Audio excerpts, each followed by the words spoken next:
Welcome to the Org Design podcast. Good to be here, Damien. Thanks, Tim. Good to be here too. And today we have Szilard Strenner, who is joining us from Graphicity, and really excited to talk about a couple of different topics today.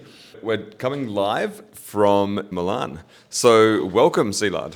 Thank you for the invitation and the possibility to talk about visual practices. One of the things that's going to be a little bit difficult for people that are just listening on the podcast versus watching the podcast on YouTube, which for those who don't know, we do publish all the podcasts there. There's behind Szilard today is one of his bodies of work from the conference. So maybe, Damien, if you describe that for people that are just listening along in the car or on their headset, what you can see behind, because it's very impressive, but we're going to have to tell a visual story. So imagine the notes that you took at school, but multiply by 10,000. So we have in front of us a huge sheet of paper, which is larger than a person, lying down. Imagine almost a wall-sized piece of paper, and it's got pictures all over it of moments that happened in a presentation. There's the presenter themselves, there's things they talked about, there's highlights from their slides, and we have an explosion drawn on the screen. We have strategy drawn on the screen. We've got people cheering. We have planet Earth. We've got charts. And it's an explosion of color and text to remind people of everything that happened during that presentation. So Szilard's here at conference as a visual storyteller, but today we're really interested in As a visual expert? Visual storyteller. Visual storyteller. He's also visual facilitator. Yes. We've been meeting with lots of experts around org design. A lot of them are great facilitators, but we think it's a really unique way to help someone go through the process of org design or going through that facilitation process. Maybe we'll go all the way back to the start. How did you get into this kind of visual work and mixing that with facilitation? Where did it all start? Did you wake up, I want to be a visual org design facilitator, or how did things come about? Yeah, okay, so good morning. Okay, so let's going back to the visual which you just described, Damien, thank you so much. So this is what we usually call a scribe or a visual recording. It's passive, actually. It's when you were at the school or the university, you take notes in your notebook. It's nearly the same because the teacher was there doing his presentation. No. When you do the scribing, you listen and then you put the content, the keywords on the paper. You might even use bullet points, not as fancy as mine, but still you do the recording, do the scribing, you jot down what has been said on the way, when you're on the go. So I do the same. For everyone at home, the bullet points look like shiny red balls, which are glistening with light and have shadow behind them. And shadow and drop shadow on the paper as well. So what is here is that if you have a larger piece of paper, if you have more proper tools, then you can really do the job.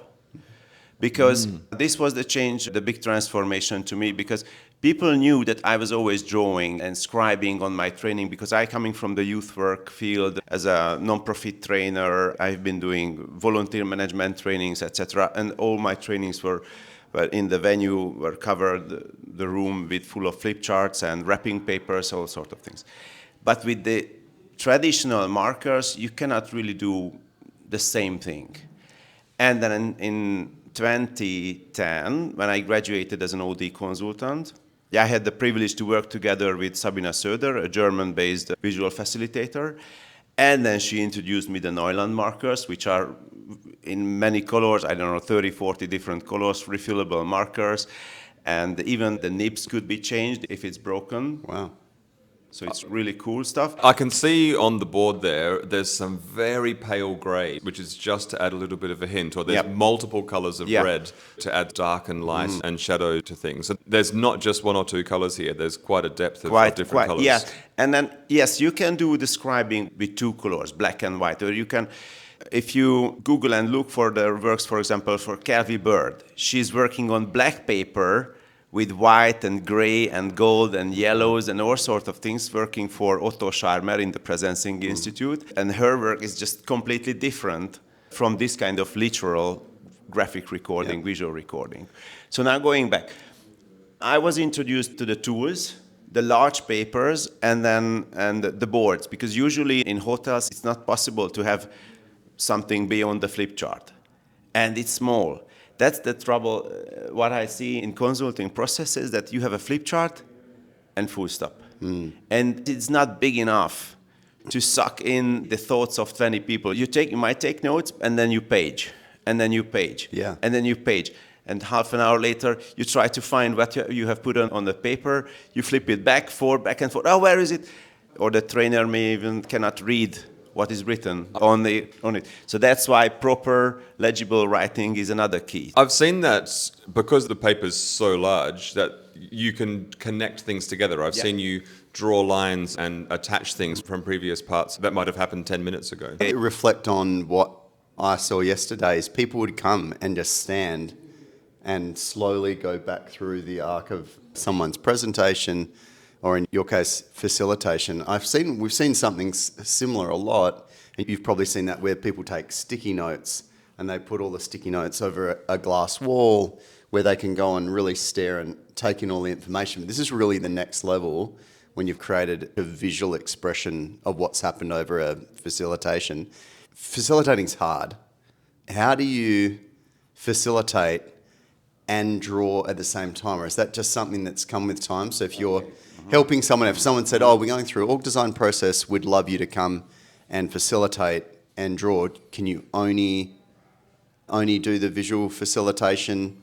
You can't lead like an org design process, or have you worked out a way to do a bit of both when you're leading a facilitation? Yeah, clear. Okay, let's dive into this, because this is very important. Most often the visual practitioners, as we call our tribe, are seen next to the stage doing this kind of real-time visual recording. This is what most of us are doing. But me as a designer, because my first university paper was furniture design, so those who think in processes, we know that preparation is the key. So when you are thinking and designing the agenda of an event, you immediately have a separate column in the paper and put what visuals could help the people. What is a poster? What is a welcome poster at the entrance? For example, how to greet the people, where are the restroom, or where is the eating area, where is this an information that needs to be pushed. And then what is the part of the agenda where people will be thinking and we need their thoughts.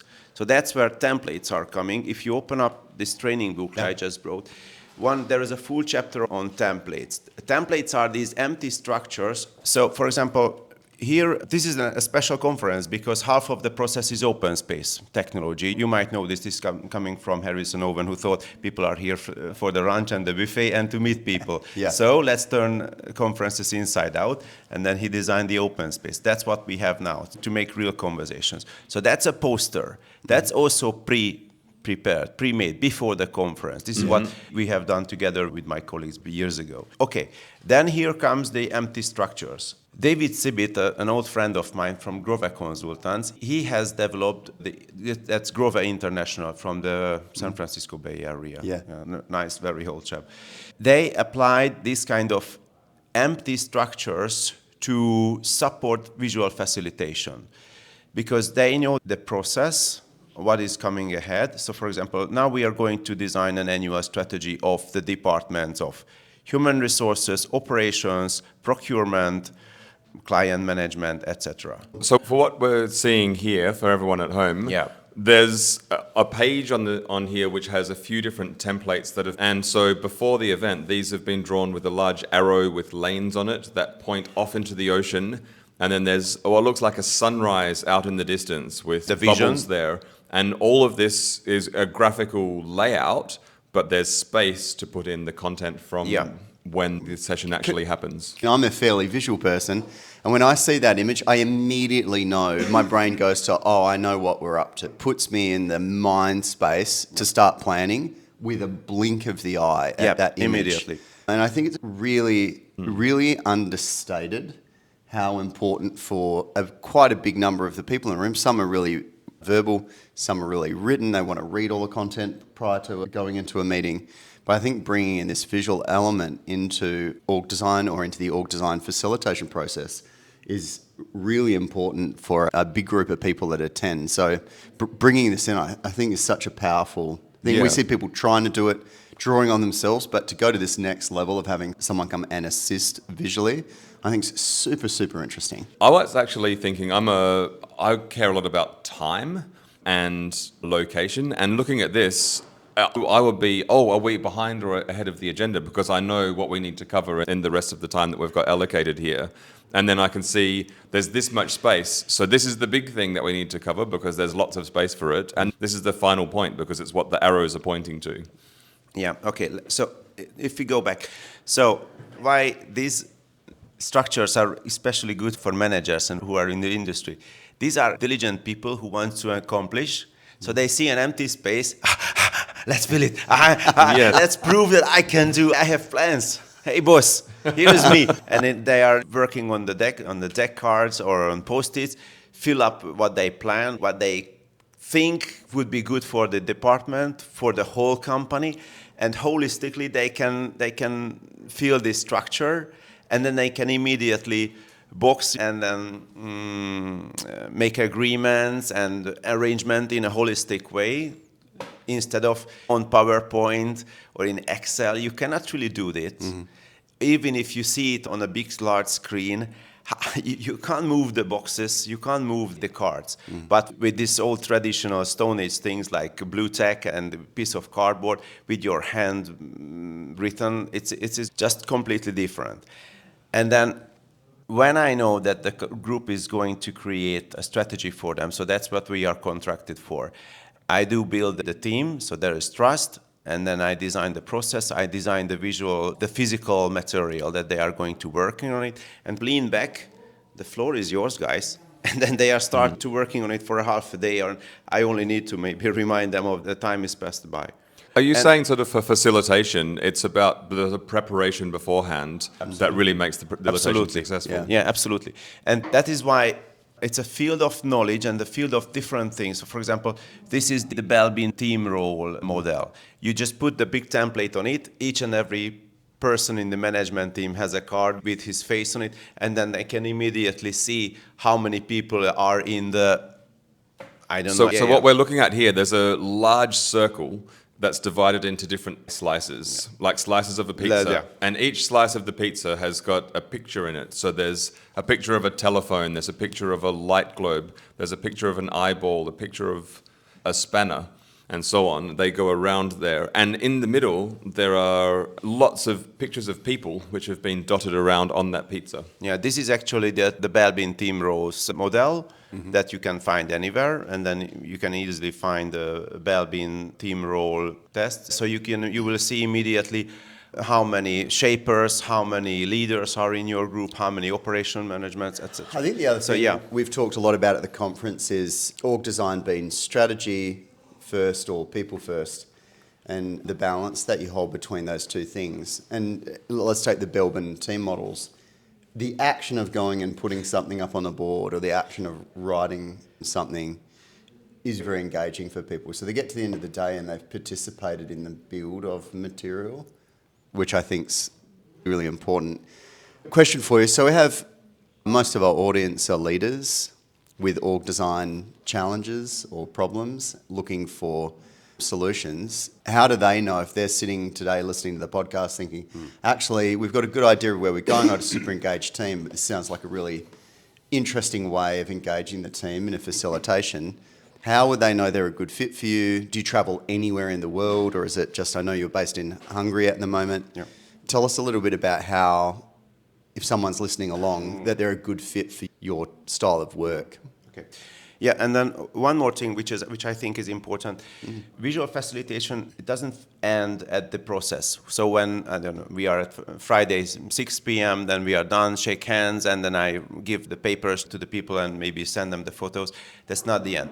What is doable is that once we have the strategy, so in every quarter, everybody knows, or in monthly chapters, we know what to do. It can be easily put into digital. We can draw it, and then each and every department, even the reception, will have the same vision. So everybody will talk about the same one-pager, and they will get the strategy, and then all the people will be aligned with it. So going back, yes, I think those companies who are beyond, I don't know, a few hundreds of people, they need this kind of one-pagers. They need this kind of thinking structure, these models that will shepherd the processes, and they can use them. I really don't understand how consultants engage people without that kind of big structures, because we have these speaking sessions, we have the rollouts, and then the PowerPoints are saved in the archives, and then they are gone. Nobody is seeing filing them. cabinets. They stuff them away in filing cabinets, really. Yeah. I know we're running a little bit short on time, but I've got a question I just have to ask.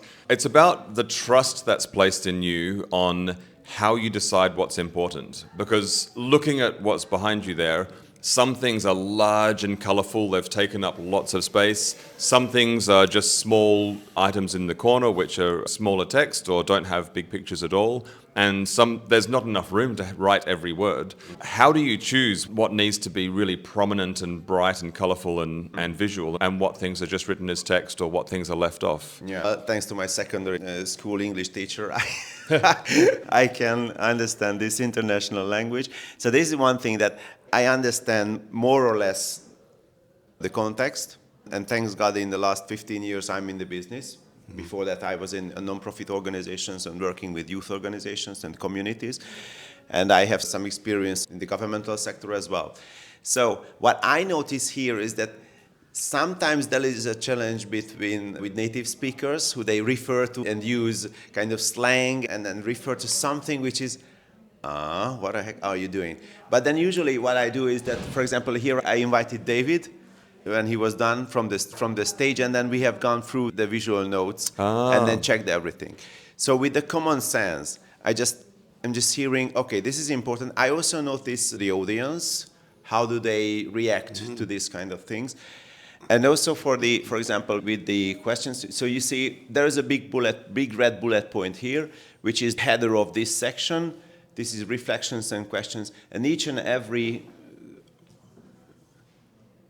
comment and thought is covered with another bullet point. So visually you can see that all of those things are part of the same family. Yeah. If I'm hearing someone returning to one single point, especially if the conference, for example, on sustainability, and then we are going back and back again, then I can add the yellow, then I can add race to that, so something is coming out and shouting, I'm important. Yeah. Thank you so much. Szilard, it was so good to have you along. I think it's such an interesting way to engage people in org design facilitation. Alongside the podcast, on your author page, we'll make sure your contact details are there so people that are interested in using visual facilitation as a part of their org design process can get in touch. It's been really great meeting you at the conference and seeing your work. Damien, thanks for joining us for another episode of the podcast, coming live from Milan. Brilliant. Thank you so much, Tim. Thank you so much, Szilard. Thank you so much. See you, everyone. Yeah, Bye-bye. bye-bye. All the best. Take care.